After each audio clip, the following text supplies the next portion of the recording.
FairPlayTube feature, Videos Queue. Once you have already uploaded videos into the system, you will be able to click the My Videos queue, which will take you to the queue of videos.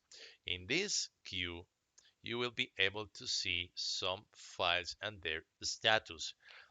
You can check for the ones with the status processing, which are the videos which are being indexed or analyzed with machine learning techniques. You can see also that when one has finished, you will get a notification and then you will be able to see that video into the homepage.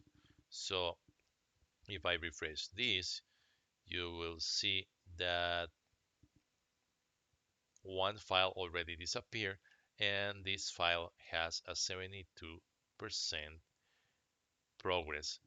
If we go back to the homepage, you will see that the FairPlayTube feature authentication file already exists in here because it finished being processed.